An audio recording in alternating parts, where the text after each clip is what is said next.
Hey guys, നിങ്ങൾക്ക് fantasy സ്റ്റോറീസുകൾക്ക് ഇഷ്ടമാണോ? എന്നാൽ നമുക്കൊരു ഫീൽ ഗുഡ് ചൈനീസ് ഡ്രാമ കണ്ടാലോ?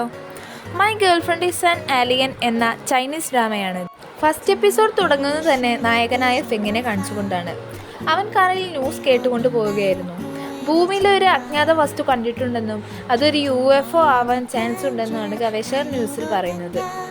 ഇതേ സമയം ഫെങ്ങിൻ്റെ ഡോക്ടർ അവനെ വിളിച്ച് പറയുന്നുണ്ട് ഇന്ന് മഴ പെയ്യാൻ സാധ്യതയുണ്ടെന്നും അതുകൊണ്ട് ഉടനെ തന്നെ തിരിച്ചു വരണമെന്നും. ഡോക്ടറുമായി സംസാരിച്ചിരിക്കുന്നതിനിടയിൽ ശ്രദ്ധയില്ലാതെ അവൻ്റെ കാർ ആക്സിഡൻ്റ് ആവുന്നു. അവനിൽ ഒരുപാട് പരിക്കേൽക്കുന്നു. ആ സമയത്ത് ഒരു പെൺകുട്ടി അവൻ്റെ അടുത്തേക്ക് നടന്നു വരുന്നുണ്ടായിരുന്നു. അവളുടെ പേരാണ് ഷുൻഷി. അവൾ UFOയിൽ നിന്നും ഇറങ്ങിയ ഒരു ആലിയൻ ആയിരുന്നു. പെട്ടെന്ന് തന്നെ അവളൊരു തുണി എടുത്ത് ചുറ്റി ഫെങ്ങിൻ്റെ അടുത്തേക്ക് വരുന്നു. അവൻ്റെ ശരീരത്തിൽ തൊട്ടുകൊണ്ട് അവൾ ചിന്തിക്കാൻ തുടങ്ങുന്നു, ഇവൻ്റെ ഹോർമോൺസ് എന്തു രസമാ. പെട്ടെന്ന് തന്നെ അവളുടെ ശക്തി ഉപയോഗിച്ച് ഫെങ്ങിൻ്റെ മുറികളെല്ലാം ശരിയാക്കുന്നു. അപ്പോഴാണ് ഫെങ്ങിൻ്റെ കാർ പൊട്ടിത്തെറിക്കാൻ തുടങ്ങുന്നത്. അത് കണ്ട് അവൾ അവൻ്റെ മുന്നിൽ ഒരു കവചമായി നിന്നു. അവൾക്ക് താങ്ങാവുന്നതിനുമപ്പുറം കാറ് പൊട്ടിത്തെറിച്ചപ്പോൾ അവളുടെ വായിൽ നിന്നും ഒരു നീല നിറത്തിലുള്ള രക്തം പുറത്തേക്ക് വരുന്നു. അതോടൊപ്പം അവൾ തെറിച്ച് ഒരു നദിയിൽ പോയി വീഴുന്നു. പക്ഷേ വീഴുന്നതിന് മുന്നേ നേരത്തെ ഷോൻഷിയുടെ വായിൽ നിന്നും പുറത്തു വന്ന രക്തം ഫെങ്ങിൻ്റെ കയ്യിൽ വീണിരുന്നു. അതോടൊപ്പം അവളുടെ മാലയിലുണ്ടായിരുന്ന തിളങ്ങുന്ന മുത്തും തെറിച്ചു പോയിരുന്നു. അടുത്ത സീനിൽ ഉറക്കത്തിൽ നിന്നും ഞെട്ടി ഉണരുന്ന ഫെങ്ങിനെയാണ് കാണിക്കുന്നത്. അവിടെ ഒരു ഡോക്ടർ വന്നിട്ട് പറയും, നിനക്കൊരു ആക്സിഡൻറ്റ് പറ്റിയിരുന്നു, പക്ഷെ നീ ഇപ്പോൾ കംപ്ലീറ്റ്ലി ഓക്കെ ആണെന്നു.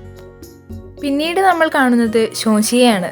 അവൾ അവിടെ ഉണ്ടായിരുന്ന ഒരു അങ്കിളിനോട് അന്യഗ്രഹത്തിലേക്ക് പോകുന്ന വഴി ചോദിക്കും.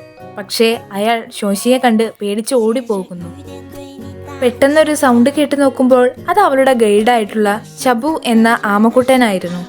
അവൻ അവളോട് സ്പീഷപ്പിനെ കോണ്ടാക്ട് ചെയ്യാനുള്ള അനൗൺസിയേറ്റർ യൂസ് ചെയ്യാൻ പറയുന്നുണ്ട്. അപ്പോഴാണ് അവനോട് അവൾ പറയുന്നത് അതവളുടെ കയ്യിൽ നിന്നും നഷ്ടപ്പെട്ടത്. അത് പക്ഷെ ഞാൻ ജീവൻ രക്ഷ അവളുടെ കയ്യിൽ കാണുമെന്നും പക്ഷേ അവളുടെ മുഖം എനിക്ക് ഓർമ്മയില്ല എന്നും അവൾ പറയുന്നു. ഇത് കേട്ട ഷബ്ബു അനൗൺസിയേറ്റർ അന്വേഷിക്കാൻ പറയുന്നു. പിന്നെ നമ്മൾ കാണുന്നത് തൻ്റെ കമ്പനിയിലേക്ക് പോകാൻ നിൽക്കുന്ന ഫെങ്ങിനെയാണ്. കമ്പനിയുടെ മുന്നിൽ റിപ്പോർട്ടേഴ്സുമായി നിൽക്കുന്ന ഫെങ്ങിൻ്റെ എക്സ് ഗേൾഫ്രണ്ട് നിൽക്കുന്നുണ്ടായിരുന്നു. അത് കണ്ട ഫെങ് ആരോടും ഒന്നും പറയാതെ തന്നെ ക്യാബിനിലേക്ക് പോകുന്നു. എന്നിട്ട് ഓരോ പെൺകുട്ടികളെയും ഓരോരുത്തരായി ഉള്ളിലേക്ക് വരാൻ പറയുന്നു. ഓരോരുത്തർക്കും വലിയ വലിയ ഓഫേഴ്സ് നൽകി ഫെങ്ങിനെ മറക്കാൻ പറയുന്നു. അങ്ങനെ എല്ലാവരും അവിടെ നിന്ന് മടങ്ങിപ്പോകുന്നു.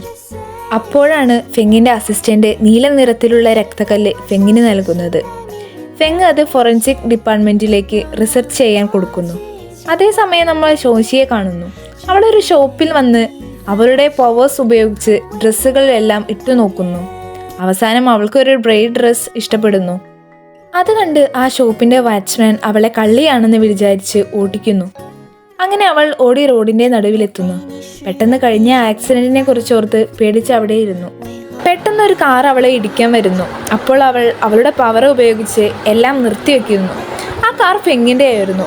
ഫെങ് ഒഴിച്ച് ബാക്കി എല്ലാവരും അവിടെ സ്റ്റെക്കായിരുന്നു. അവൾ പോകുന്നതും എല്ലാം നോർമലാകുന്നു.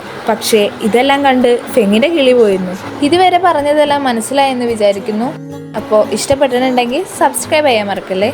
അടുത്ത ഭാഗമായിട്ട് അടുത്ത വീഡിയോയിൽ വരാം.